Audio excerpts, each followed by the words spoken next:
So guys if you remember कि last week हम लोगों ने दो टॉपिक फिनिश करे हैं, जिसमें हम लोगों ने एक आईएएम करा था। आईएएम के अंदर अभी हमारा एमएफए एक टॉपिक बचा हुआ है, मल्टी फैक्टर ऑथेंटिकेशन का। दूसरा हम लोगों ने एक S3 पढ़ा था। S3 के से रिलेटेड हमारा एक और टॉपिक बचा हुआ है CLOUD cloud front. Got it the point. तीसरा हमारा जो टॉपिक है वो आज EFS, elastic file system, elastic file sharing. So now कि पहले we start for the EFS and IAM, ये दो टॉपिक्स हम फिनिश करते हैं। क्लाउड फ्रंट थोड़ा सा लेंथी है, अगर टाइम बचा या आप लोगों ने बोला तो हम उस वाले टॉपिक को ऐड ऑन कर लेंगे। ओके गाइस, तो सबसे पहले तो हम बात करते हैं EFS की। EFS है क्या है? अगर हम EFS की बात करें तो गाइस EFS एक स्टोरेज है आपका, सेम एज S3। तो अगर हम बात करते हैं like use of EC2 EFS, so use of EFS the Amazon EC2 instance and Amazon Elastic File System.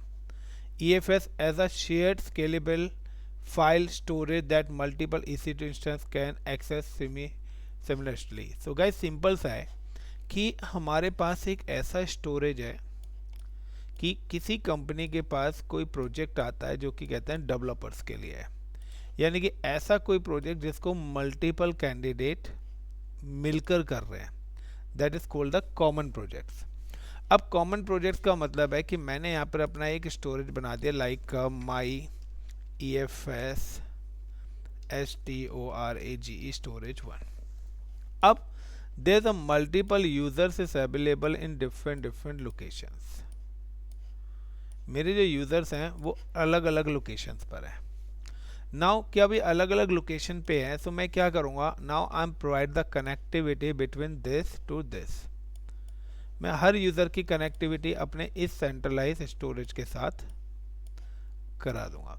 आपके ऊपर है कि आप 1 of 1 भी दे सकते हैं, बट एक कहते हैं ना, एक ये क्या है कि ये एक हमारी शेयर स्टोरेज है। It is a share storage, ये हमारा एक शेयर स्टोरेज है।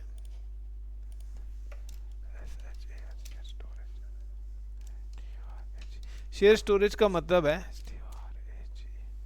कि अगर आई एम जस्ट अपलोड, कि अगर यूज़र 1, मेरा कोई यूज़र 1 है, यूज़र 1 ने अगर कोई यहाँ पे एक प्रोजेक्ट स्टार्ट करा like INDX index.html, and now कि वो जो प्रोजेक्ट फाइल्स है वो इस पर्टिकुलर लोकेशन पे सेव हो गया है,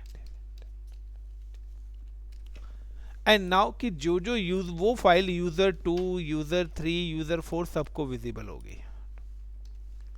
that is called the share resources.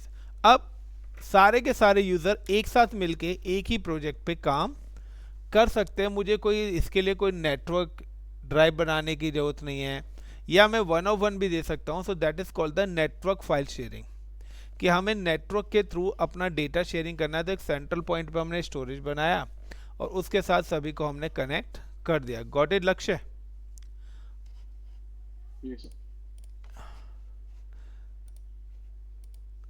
तो दिस इज एक one kind of share storage. तो यही चीज़ मैंने आपको यहाँ पे बताया था कि the EFS as a shared scalability file storage that multiple EC2 instance can access, यानी कि एक ही स्टोरेज को मल्टीपल लोग यूज़ कर सकते हैं।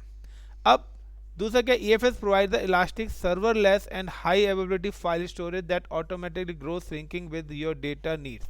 यानी कि यहाँ पर आपको कोई ऐसा नहीं है कि मैनुअली डेटा अपलोड करना है या मैनुअली सिंकिंग करना है।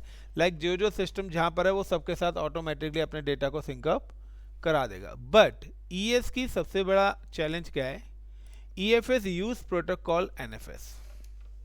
EFS use protocols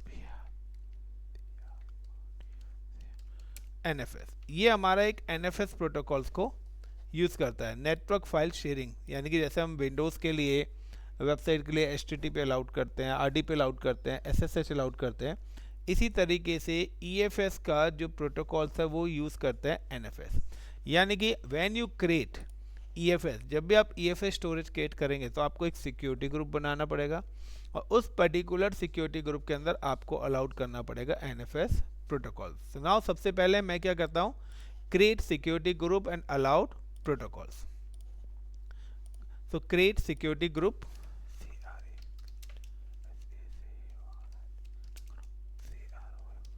and allow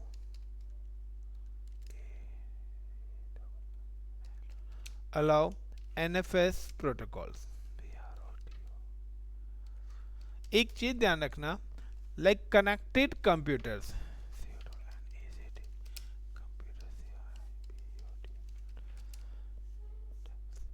need connected computers also allowed NFS protocols. यानी कि जरूरी नहीं है कि ये जो NFS प्रोटोकॉल्स है वो इन्हीं के लिए है। यानी कि अगर यहाँ पर आप NFS से कर रहे हैं तो आपके जो सिस्टम्स कनेक्टेड हैं उन सिस्टम्स पर भी आपका NFS अलाउड होना चाहिए। यानी कि एक तरफ अलाउड कर दिया और एक तरफ ब्लॉक है तो भी आपका कम्युनिकेशन नहीं होगा। आपको दोनों साइड NFS प्रोटोकॉल्स करना पड़ेगा, यानी कि स्टोरेज के लिए भी और इंस्टेंसेस के लिए भी। So now I'm just come to any question? Net disconnect हो गया था। हाँ देखिए, वो एक टनल बनेगा ना कि अगर आपने कि अगर आप वाटर टैंक से पानी ले रहे हो तो पानी तभी आएगा जब दूसरी तरफ से टंकी खुली होगी, नल। अगर नल को ही बंद करके रख देंगे तो पानी आएगा कैसे? तो एक टनल तो बनाना पड़ेगा ना। तो नाउ तो किसी basically हाँ वो स्टोरेज के बीच में और यूजर के बीच में दोनों साइड पे होगी ना। बिल्कुल, जैसे वो है ना, देखो हम वेबसाइट एक्सेस करते हैं तो सर्वर पे भी HTTP अलाउड है और आपके सिस्टम में भी HTTP अलाउड होना चाहिए, वरना क्या होगा, वहां से तो अलाउड है बट आपका नेटवर्क उसको ब्लॉक कर देगा क्योंकि आपको परमिशन नहीं एक्सेस करने की। तो कोई भी प्रोटोकॉल से रिलेटेड हो तो वो प्रोटोकॉल दोनों साइट पर ही अलाउड होने चाहिए, नॉट इवन इसके लिए, हर चीज के लिए। अब यहाँ पे पॉइंट क्या आ रहा है, like I am just go to the security group, I am just go to the EC2 और EC2 में जाने के बाद I am just come to the security group and मैं यहाँ पे एक नया सिक्योरिटी ग्रुप गाइस एग्जीक्यूट कर रहा हूँ। First time delete the existing security groups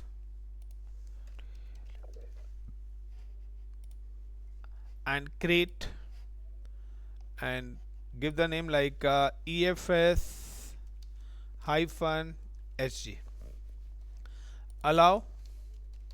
मैं यहाँ पे दो प्रोटोकॉल्स अलाउड कर रहा हूँ सिर्फ, एक मैं अलाउ कर रहा हूँ यहाँ पर SSH जो कि आपको पता है लिनक्स की मशीन को एक्सेस करने के लिए होता है, दूसरा NFS जो कि स्टोरेज के लिए है इन पर्टिकुलर नेटवर्क डिफॉल्ट VPC पर। add now select the SSH and now NFS, so these two protocols for the IPv4 and IPv6, और या फिर आप ऑल ट्रैफिक भी कर सकते हो बट मैं ऑल ट्रैफिक IPv6 पे कर रहा हूँ फिलहाल। Now create security group. अब दूसरा इसका पैरामीटर्स क्या है, दूसरा पैरामीटर्स है EFS storage connect with Linux only. ये जो बनाया गया ये सिर्फ लिनक्स के लिए, यह विंडोज के साथ नहीं होगा। Got it? यानी कि सिर्फ लिनक्स या मैक, ये डेडिकेटेड स्टोरेज उन्हीं के साथ है, लेकिन आपका जो मतलब लिनक्स सपोर्टेड कर्नल के साथ ये कनेक्ट होगा, विंडोज के साथ ये कनेक्टिविटी नहीं है, तो ओनली फॉर लिनक्स के लिए ही बनाया गया है। It's not connect with the Windows, यानी कि S3 जो है it's connected to everyone, but EFS dedicated किसके लिए है, सिर्फ लिनक्स के लिए। दूसरा तीसरा EFS इज अ रीजनल और जोन बेस्ड सर्विस, यानी कि ये कोई ग्लोबल सर्विस नहीं है, ये पर्टिकुलर रीजन या पर्टिकुलर जोन के लिए ही बनाई गई है। ऐसा नहीं है कि आपने एक EFS स्टोरेज बना दिया लाइक मुंबई में, अब आप US में बैठे हो तो नहीं होगा। तो ये क्या है, पर्टिकुलर रीजनल बेस्ड सर्विस है, जोन बेस्ड सर्विस है, यानी कि EFS जब आप करेंगे तो वहाँ पे कोई ग्लोबल इंफ्रास्ट्रक्चर की इंफॉर्मेशन, कोई यूनिक एड्रेस या कुछ ऐसी such type kinds of information आपको नहीं देने, तो ये रीजनल बेस्ड सर्विसेज है। सो अब दूसरा है कि like I M create a EFS। अब मुझे अगर EFS स्टोरेज बनाना है तो वहाँ पे कुछ ऑप्शंस आएंगे जिनके बारे में मैं आपसे पूछूंगा। लाइक कि मेरे पास ये 4 इंस्टेंसेज हैं, जिनमें से एक इंस्टेंस है मेरा जोन ए के अंदर, it's available in zone B, it's available in zone A and it's available in zone B. That means it's a multi zone, यानी कि मेरे जो इंफ्रास्ट्रक्चर है मल्टी जोन है। तो अगर मेरा पास मल्टी जोन है तो लाइक कि मैं इसको जोन बेस्ड बनाऊंगा या रीजनल बेस्ड बनाऊंगा। गाइस अगर मेरा इंस्टेंसेस अलग अलग जोन में हैं तो इसको मैं जोन बेस्ड बनाऊं या रीजनल बेस्ड, क्या कह रहे हो रीजनल बिजनेस। गाइस? ये बनेगा regional. Regional is a collection of multiple zone. Zone base का मतलब है ओनली सिंगल जोन ही बनेगा, वो कि डेडिकेटेड एक ही जोन में बनाना चाहते हो। लेकिन यहाँ पे क्या है कि हमारे जो सर्वर्स हैं वो डिफरेंट जोन में हैं। तो now you can select the regional. Regional का मतलब है रीजन आपने सिलेक्ट करा तो उसके अंदर जोन सारे के सारे अपने आप हो जाएंगे। लेकिन अगर आप कहते हैं नहीं मेरी इंफॉर्मेशन सिर्फ एक ही जोन के अंदर से हैं, तो आप अब सिर्फ सिंगल जोन सेलेक्ट करिए। ये सारे ऑप्शंस आपको वहाँ पर मिलेंगे। तो now I am execute EFS storage. तो EFS स्टोरेज अगर मुझे क्रिएट करना है तो simply I am just click and search in EFS।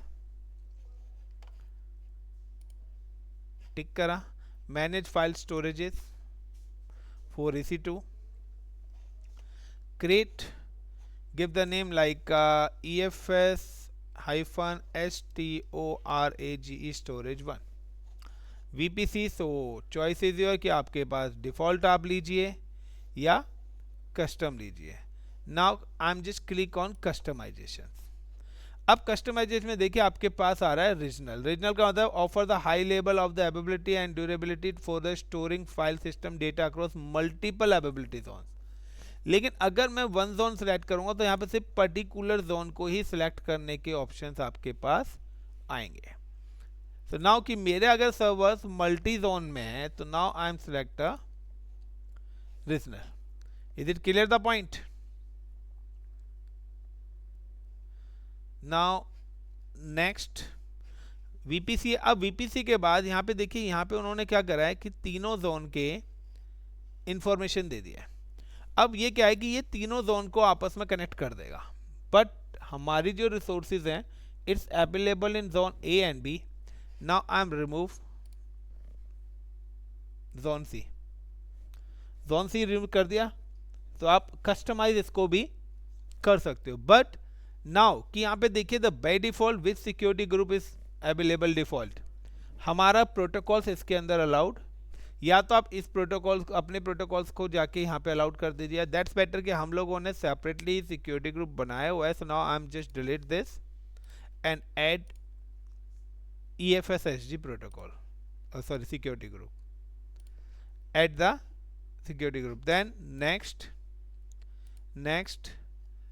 and create. So up to 5 minutes के अंदर ये रेडी हो जाएगा गाइस। अब नेक्स्ट आ रहा है आपके पास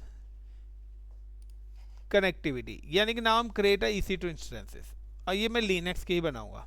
नाउ कि जब भी आप कोई भी लिनक्स का इंस्टेंस क्रिएट करोगे तो एक चीज ध्यान रखना कि वहां पर मल्टीपल स्टेप्स होनी है। पहला कि आपको क्या करना है, एक इंस्टेंस क्रिएट करा, उसके ऊपर आपको करना है इंस्टॉल EFS। यहां पर आपको क्या करना पड़ेगा, इंस्टॉल करना पड़ेगा EFS।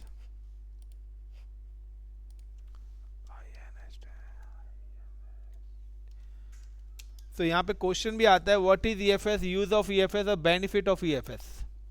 EFS क्या है, उसका यूज क्या है, उसके बेनिफिट्स क्या हैं, एंड अदर सब्स्टिट्यूट है क्या उसका कोई। तो ये क्वेश्चंस हैं आपके जो इनका आंसर आपको ढूंढ के लाने। इंस्टॉल EFS, तो पहले मैंने EFS इंस्टॉल कर लिया। अब यहाँ पे एक और पॉइंट है कि इंस्टॉलेशन करने के बाद लाइनक्स क्या है, कलेक्शन ऑफ डायरेक्टरीज है, कि लाइनक्स के अंदर काफ़ी सारे डायरेक्टरीज होती हैं। तो Linux is the collection of directories. अब आपकी जो प्रोजेक्ट डायरेक्टरी है वो क्या है, तो लाइक हर यूजर ने अपनी कोई ना कोई एक डायरेक्टरी बना रखी होगी जिसके अंदर वो प्रोजेक्ट कर रहा होगा। सपोज करिए कि यहाँ पर पर्टिकुलर यूजर ने एक डायरेक्टरी बनाई है Java project, this is called a Java project. So जरूरी नहीं है कि सभी लोग सेम नाम से बनाएं, हर यूज़र अपना अलग अलग पैरामीटर के थ्रू डायरेक्टरी बना सकता है। बट यहाँ पे कहते हैं कि अगर प्रोजेक्ट जावा का ही है तो सभी लोगों ने क्या करा, सेम नाम से ही डायरेक्टरी क्रिएट कर ली, जो भी जावा की टीम है, क्योंकि वो सारे के सारे यूजर्स कॉमन प्रोजेक्ट पे काम करने, this like a Java project. अब मैं क्या करूँगा, लाइक कि ये जो हमारी डायरेक्टरी है, दिस इज माई डायरेक्टरी।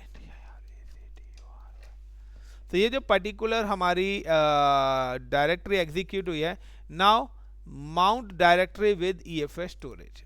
अब हम क्या करेंगे, इस पर्टिकुलर डायरेक्टरी को माउंट कराएंगे ईएफएस के साथ, यानी कि कनेक्ट विद ईएफएस। अब अगर इस पर्टिकुलर डायरेक्टरी के अंदर कोई भी डेटा आता है एबीसी नाम का,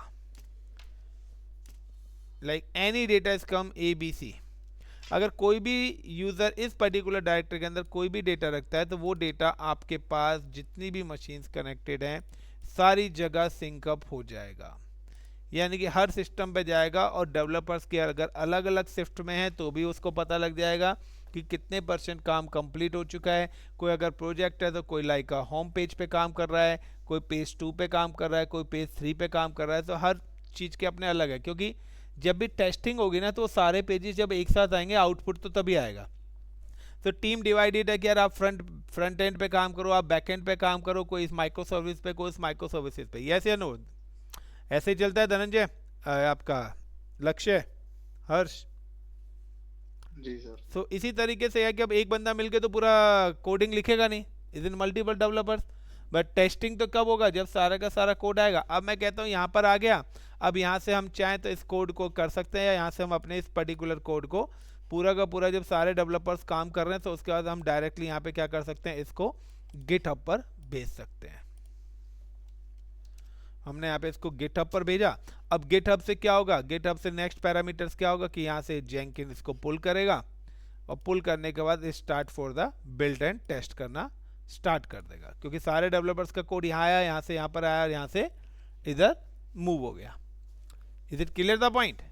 तो एक क्या है कि एक सेंट्रल लोकेशन पे यहाँ पे भी मेरा एक क्या कोड का एक बैकअप बन रहा है। अब यहाँ से कोड का बैकअप बनने के बाद गिटहब पे सेकंड लेयर आ गई, यहाँ पर भी मेरा कोड है, क्योंकि अब जो भी डेस्टिनेशन लेगा वो कोड को यहाँ से लेगा। तो अब यहाँ पे से लेगा तो यहाँ पर अदर कोड रह जाएगा, जब यहाँ से पूरा फाइनल हो जाएगा देन हम तब से दोबारा से यहाँ पे पेस्ट कर देंगे। तो या फिर हम डायरेक्टली एक सिस्टम से भी कर सकते हैं, बट ये डेवऑप्स का पार्ट है, इसको पहले हम हटा देते हैं, आगे की एक लेयर में चला गया। फिलहाल हम अपना चलते हैं EFS तक की। So अब how to create or install the EFS? So now I'm just created 2 servers in 2 different zone. So like कि I'm just click on here and click on EC2 and create 2 virtual machines. So create like US here user 1 using the Amazon Linux or like Ubuntu, whatever जो भी आप लेना चाहते हैं।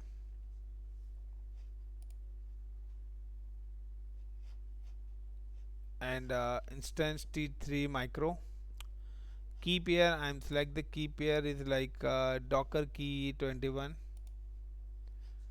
So now network, so edit करने के बाद यहाँ पे मैं अब zone select करूँगा, क्योंकि मुझे मल्टी जोन बनाना है। तो हम select in zone A, enable a public IP, select the existing security group, so EFS। तो मैंने EFS करा तो यहाँ पे क्या होगा, SSH लिनक्स के कंसोल को एक्सेस कर लीजिए, और EFS जो है वो किसके लिए, EFS को एक्सेस करने के लिए। That's why I am allowed the 2 protocols. Give the storage in 20 GB and it's a zone A ना, zone A launch instances. Now I'm create a one more instance. So अगर दोनों में same ही उसमें बनाऊंगा तो सिंगल जोन ही मेरे लिए काफ़ी था। तो यूज़र 2, अब आपने क्या करा, वहाँ पे जोन ए का बनाया हुआ है, मशीन जोन बी में बना दी, तो वो कनेक्टेड नहीं होंगे। Clear guys? ये रीजनल बनाया है इसलिए मुझे उसी हिसाब से लेना पड़ेगा। So Amazon Linux instance T23 micro, select the key pair, Docker key, network settings, edit, select in zone B and select the existing security group, give the space in 20 GB, then launch instance. सो इस बार मैं इस वाले batch में EKS और ECR ECS भी add on कर दूंगा आप लोगों के लिए, क्योंकि लक्ष्य कह भी रहा था, मेरा मूड भी था पढ़ाने का, मैंने भी काफ़ी टाइम से उस पर प्रैक्टिस नहीं मारी है, तो मेरी भी प्रैक्टिस हो जाएगी और आपके लिए वो टॉपिक ऐड ऑन हो जाएंगे। ओके लक्ष्य, वही कह रहे थे ना आप? जी सर। सो अभी इस अगले 2 हफ्ते में हम इसको फिनिश कर लेंगे, फिर हम अपना थोड़ा सा डेवऑप्स का पार्ट यहाँ पे लेके वो टॉपिक्स भी कर लेंगे।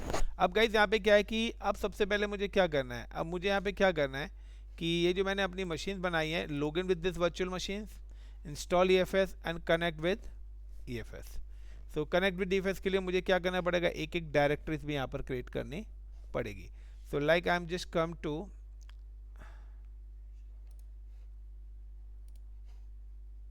here, एक minute, and type instl install EFS in EC2। तो NTDS मेरे को कमांड्स थोड़ा सा एक भूल गया हूँ मैं, sudo yum install in EFS utils, ये इसकी कमांड्स है। now I'm just come to here and login with the user one, connect and SSH client,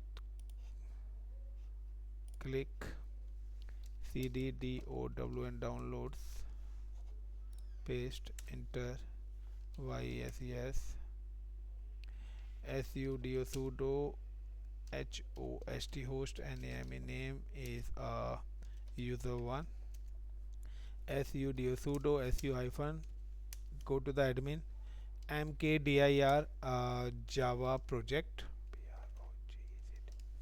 तो जावा प्रोजेक्ट के नाम से मैंने user1 पे एक डायरेक्टरी बनाई है, एंड इंस्टॉल द EFS।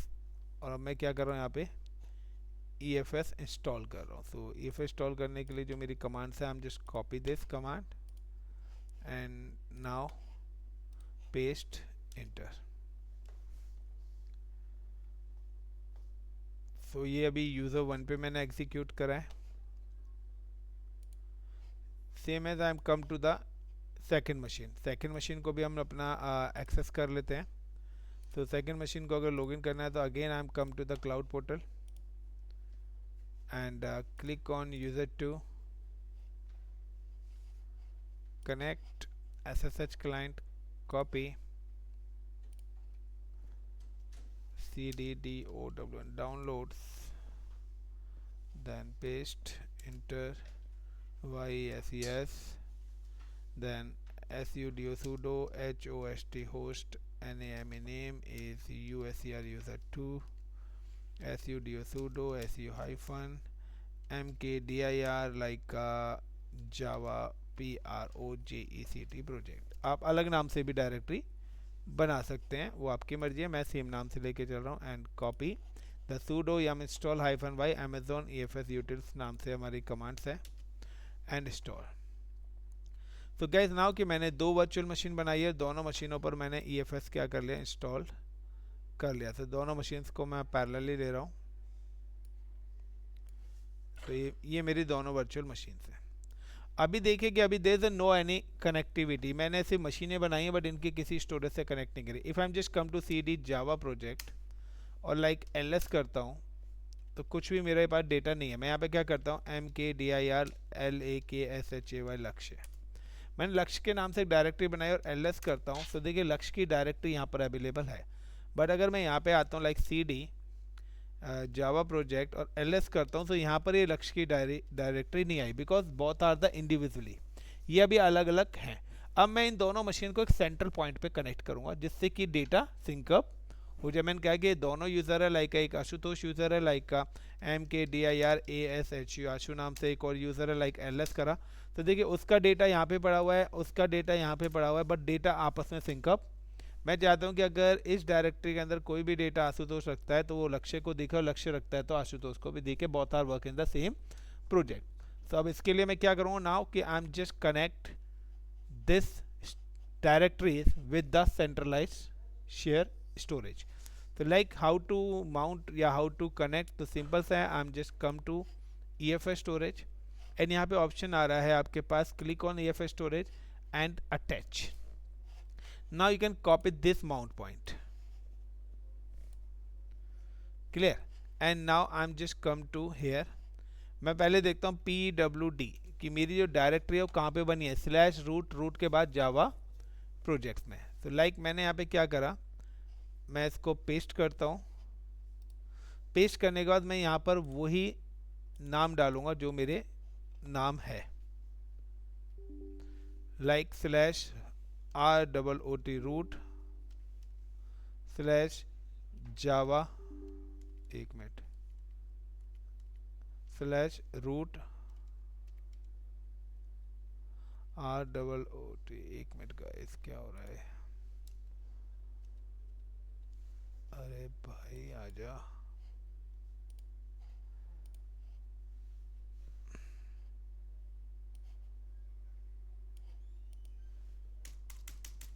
क्या हो गया, कीबोर्ड ही नहीं चल रहा मेरा, सेशन ब्रेक हो गया क्या. इधर मैं ले लेता हूँ गाइस, इधर है लाइक का ROOT रूट स्लैश जावा. अबे यार ज़्यादा बड़ा नाम हो गया क्या, एक मिनट गैस, सेशन क्लोज हो गया है क्या, मुझे दोबारा से मशीन एक्सेस करनी पड़ेंगी क्योंकि मेरा सेशन एक्सपायर हो गया है. नेट चल रहा है, नहीं चल रहा. I am audible everyone. चलिए गैस, सो मैं दोबारा से एक्सेस कर रहा हूँ. पहले यूज़र 2 की मशीन पे हम कनेक्ट करा रहे हैं. Got it. So it's a machine जो कि हमारे यूज़र 2 की मशीन है. या इंस्टेंसेस पे जाते हैं, पहले हम अपने पास जाते हैं लाइक यूज़र 1. अब एक ही बार में क्लिक करते हैं connect, then SSH client copy and click CD downloads. अबे यार CDDOWN downloads, paste and sudo su hyphen. मैं यहाँ पे एक और डायरेक्टरी दोबारा से बना रहा हूँ लाइक का mkdir एंड स्लैश के अंदर मैं बना रहा हूँ यहाँ पे लाइक का Python. Got it the point. Python के नाम से बनाई. अब मैं क्या करता हूँ, जो मैंने अपना एंड पॉइंट कॉपी करा था लाइक इस पर्टिकुलर डायरेक्टरी को मैं कनेक्ट करना चाहता हूँ. तो मैं यहाँ पे आया EFS के अंदर and copy this and point and type, और मैंने यहाँ पे लिखा लाइक स्लैश. यार टाइप क्यों नहीं हो रहा ये, यहाँ के क्यों रुक जाता है ये.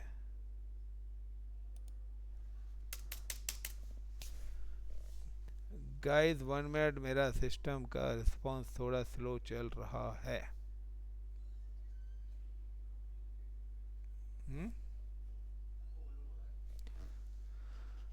पता नहीं, टाइप ही नहीं करने दे रहा, कुछ टाइप ही नहीं हो रहा.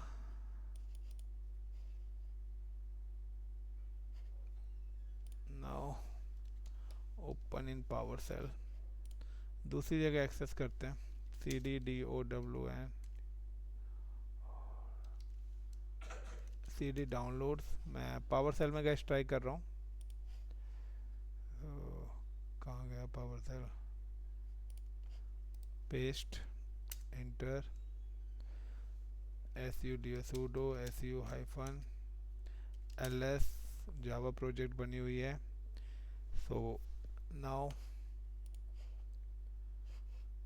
Attached sudo. यहाँ पे इन्होंने क्या हुआ है, EFS के नाम से डायरेक्टरी बनाई है, ठीक है. मैंने जावा प्रोजेक्ट के नाम से डायरेक्टरी बनाई है, दोनों में इतना फ़र्क है. Now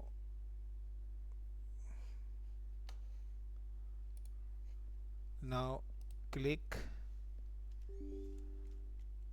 and type the like हमारी किसके नाम से थी, पाइथन के नाम से थे ना, PYTHON Python. so mounting point python does not exist.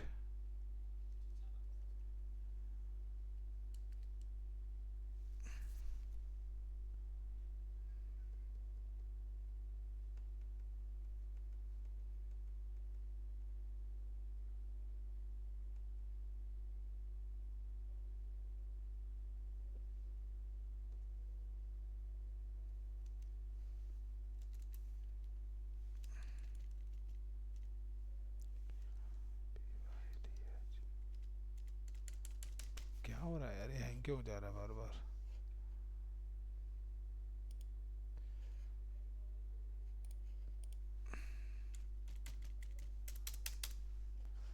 हे राम, 85 बार करने के बाद ये प्रोजेक्ट का ये हाल हो रहा है।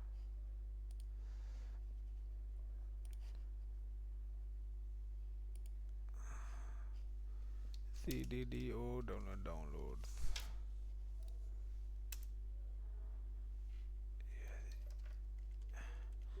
SUDO sudo SU हाइफन, मैं यहाँ पे क्या करता हूँ, MKDIR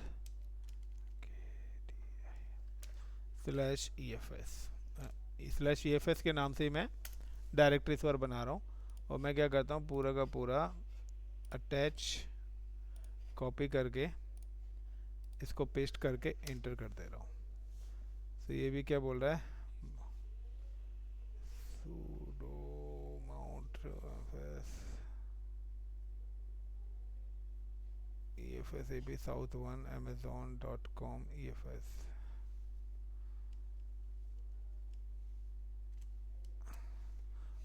ओके, तो गाइस यहाँ पे can not find the EFS/etc/FS tab.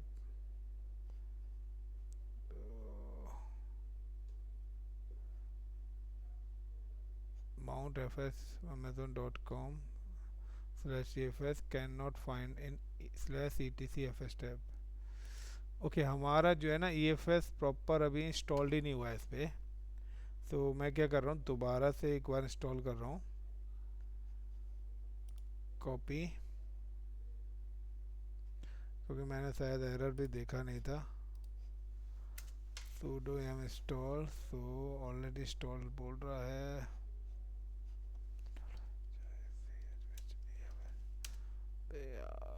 Installed है भी, नो EFS इन।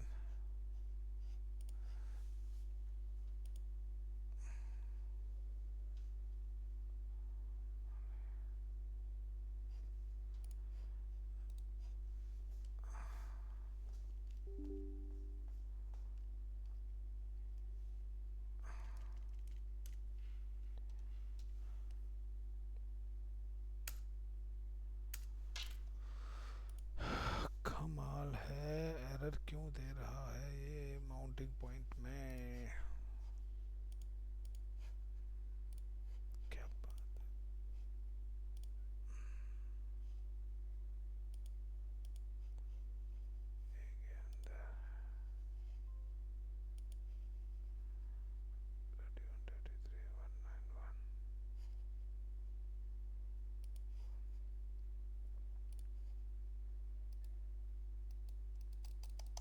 पेस्ट भी नहीं हो रहा अब तो ये।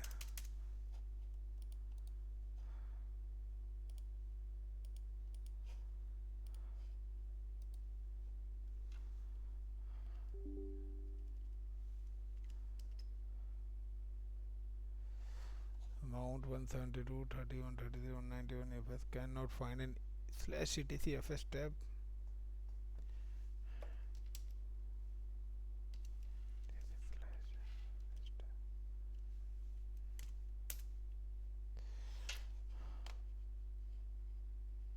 FS tab फाइल तो बनी हुई है।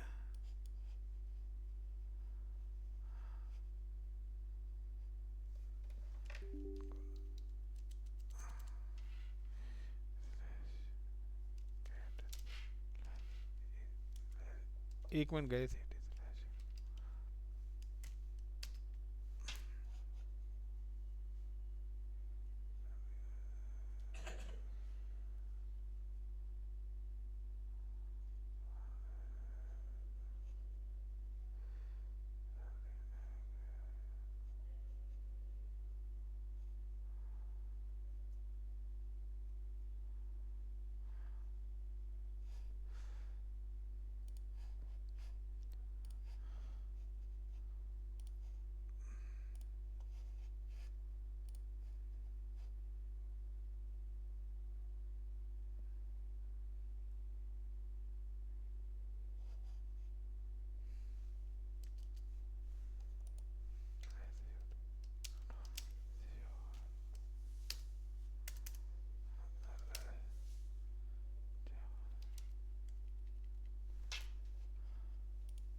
पाइथन बनी हुई है यहाँ पे भी, ठीक है। सो पेस्ट करा, EFS है नहीं है, EFS भी बना हुआ है।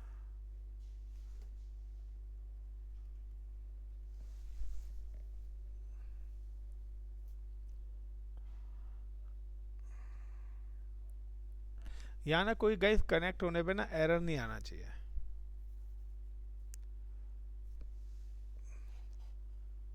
तो ये मैंने यूज़र 1 पे एग्जीक्यूट करा है। इस बार मैंने जो है वर्चुअल मशीन्स जो हैं उनको मैंने ब्राउज़र पे ओपन करा है, ठीक है। यानी कि किसी कंसोल पे ना लेके, यहाँ पे हमारे पास एक और ऑप्शन आता है EC2 इंस्टेंस कनेक्ट। तो यहाँ पे क्या है, डायरेक्ट ब्राउज़र पे लेके चला जाएगा मैं। And like sudo su hyphen and मैंने अगर यहाँ पे एक डायरेक्टरी बनाई है mkdir with the name of /lakshhay लक्ष्य, और मैं इस पर्टिकुलर EFS को कॉपी करता हूँ यहाँ से एंड टाइप लक्ष्य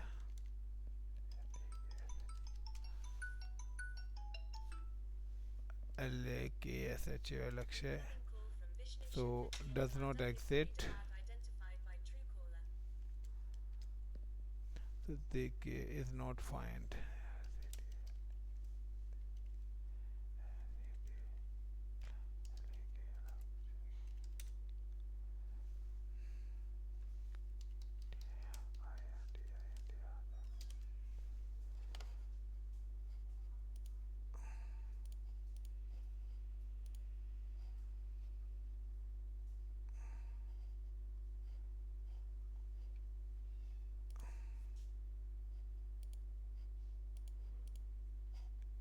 कनेक्ट तो कराया था अभी इसको मैंने, क्यों कनेक्ट तो कराया था ना हमने इस मशीन को, यूज़र 1 को।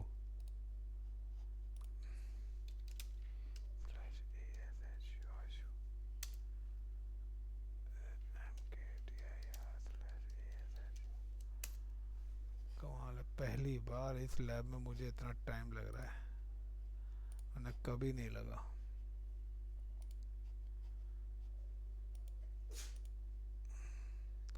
दो मिनट का काम था सिर्फ।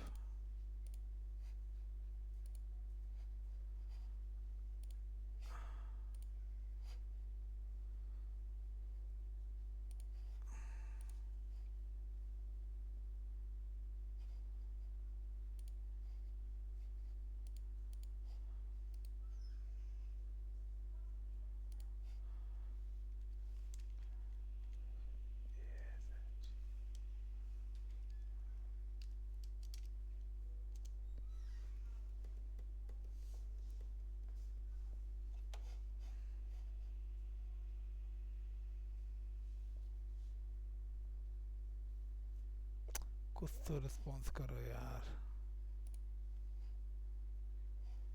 Connection time out. एक मिनट गाइस, मैं यहाँ पे एक और चीज़ करता हूँ।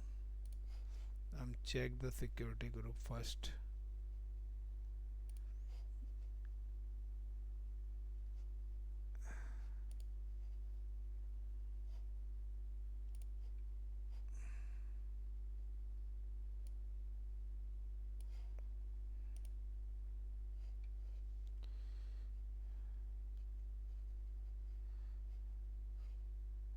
ये देखिए यहाँ पे ना NFS जो है ना वो IPv6 पे अलाउड हो रखा है हमारा।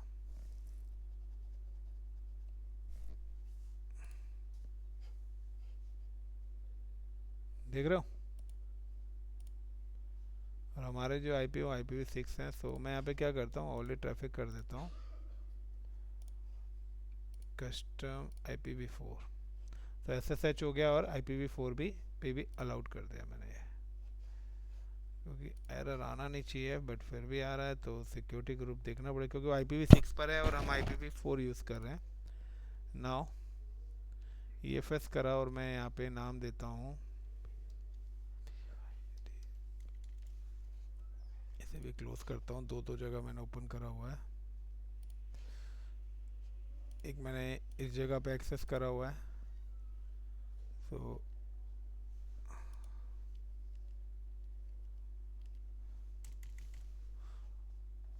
से कंसोल एक्सेस करने पड़ेंगे मुझे।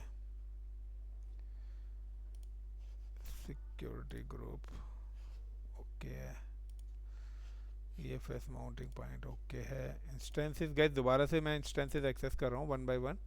First of all I am just click on user one, connect SSH client, copy CD downloads, enter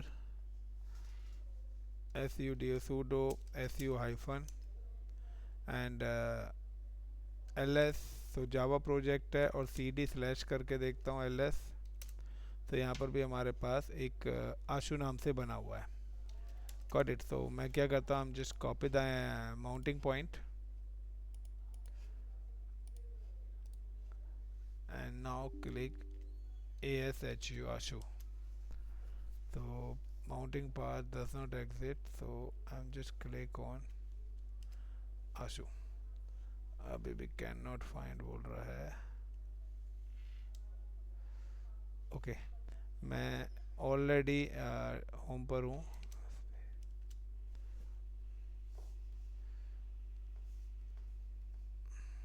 देखिए अब यहाँ पे कनेक्ट हो गया, उसने कोई भी एरर नहीं दिया है। Got it the point everyone, is it clear? मैं दोबारा से एक बार दूसरे वाले पे भी करके दिखा रहा हूँ आपको। I am just go to the second machine, I am click on instances and user 2 connect. तो हमारा वही था, प्रोटोकॉल का इशू था guys. Copy and click then cd dow and downloads, access this machine। अभी मैं बताता हूँ, थोड़ा धीरे से बोलो। sudo su hyphen, now cd, मैं यहाँ पे देखता हूँ लाइक ls करता हूँ स्लैश के अंदर से। यहाँ पे मेरे पास लक्ष्य नाम से एक डायरेक्टरी बनी हुई है। मैंने यहाँ पे क्या करा, कॉपी करा अपना एंड पॉइंट, क्लिक, लक्ष्य नाम की डायरेक्टरी के साथ माउंट करना चाहता हूं। मैंने यहाँ पे क्या करा, स्लैश के अंदर है तो स्पेस देके स्लैश लक्ष्य, तो यहाँ पे कोई भी एरर नहीं आया। मैं क्या गया, CD स्लैश लक्ष्य करा, क्लियर। और मैंने यहाँ पे लिखा लाइका MKDIR हेलो और ls करा। तो देखिए यहाँ पे एक हेलो नाम की फाइल बन गई। यही है फाइल हमारे पास इस वाले यूज़र में CD स्लैश आशु नाम की डायरेक्टरी में भी मिलनी चाहिए। मैंने यहाँ पे लिखा TOUCH touch F1 F2 F3, 3 file बनाई, ls करा। यू कैन सी कि यहाँ पे भी ये तीनों फाइलें मेरी विजिबल होनी चाहिए। सो गाइज सिर्फ था कि हमारा जो प्रोटोकॉल था वो IPv4 पे अलाउड नहीं था। दूसरा, जब भी आप डायरेक्टरी का नाम दें तो यहाँ पर स्पेस दे लेना, डबल कॉलन का स्पेस देके फिर अपना लोकेशन देना। अगर मुझे ये जावा के साथ कनेक्ट करना है तो जावा के साथ मुझे अगर कनेक्ट करना है तो I am get come to the CD। मैं यहाँ पे आता हूँ लाइक ये मेरे जो है स्लैश मेरी जो जावा की थी वो थे ROOT रूट, और रूट के बाद था जावा प्रोजेक्ट। तो ये जावा प्रोजेक्ट, मैं ये जावा प्रोजेक्ट के साथ भी इधर कनेक्ट हो गया। अब अगर मैं जावा प्रोजेक्ट के अंदर काम करता हूँ तो CD like slash root slash Java projects. अब मैं यहाँ पे जाके अगर ls करूँगा तो देखिए वो फाइल्स यहाँ भी दिखेंगे मुझे क्योंकि क्या है, मैंने यहाँ पे 2 डायरेक्टरीज को कनेक्ट कर दिया है। यानी कि अब अगर मैं यहाँ पे भी कुछ भी लिखूँगा like MKDIR like DELHI Delhi and type the ls, तो देखिए वो यहाँ पर भी दिख रहा है। वो आपको ls करके देखूंगा तो यहाँ पर भी दिखेगा दिल्ली। और अगर मैं CD स्लैश लक्ष्य वाले में जाऊँगा और वहाँ पे भी देखूंगा तो वहाँ पे भी वो दिखेगा, क्योंकि मैंने क्या करा, यहाँ पे दोनों डायरेक्टरीज को मैप करा हुआ है। Is it clear? लक्ष्य, हर्ष, क्लियर है? तो now you can allowed the IPv4 को सिक्योरिटी ग्रुप में अलाउड कर लेना। So this is the EFS। बाद में EFS को गाइस डिलीट करना ना भूले, क्योंकि इट्स चार्जेबल, क्योंकि अगर आप करेंगे तो चार्जेस आपके लगेंगे। तो EFS को आपको डिलीट करना है, तो क्लिक ऑन डिलीट और गिव द ID। ये ID आपको कॉपी करके पेस्ट करनी पड़ेगी यहाँ पे, और then confirm the delete. Then जो भी हमने EC2 इंस्टेंसेस अपने बनाए हैं सो वो इंस्टेंसेस भी आपको अपने डिलीट करने पड़ेंगे। Thank you guys, so hope so कि हमारी ये लैब हो गई है। सो आज स्टूडेंट्स भी कम ज्वाइन करें, सो हम एक ही लेक्चर करते हैं अपना आज का।